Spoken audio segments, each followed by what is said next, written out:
Papalit tayo ng brake pad. Ayan. Grabe lakas makapudpod ng brake pad.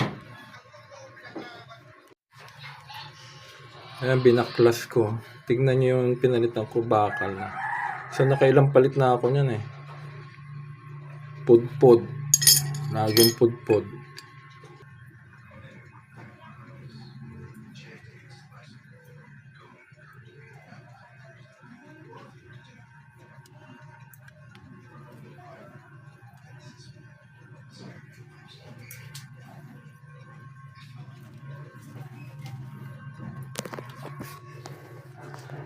Ayan o.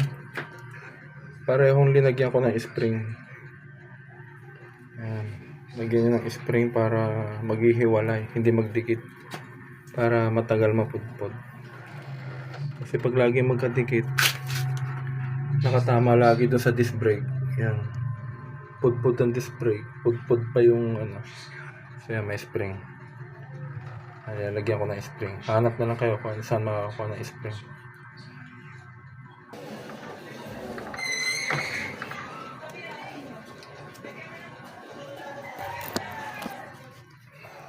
Yan, okay na.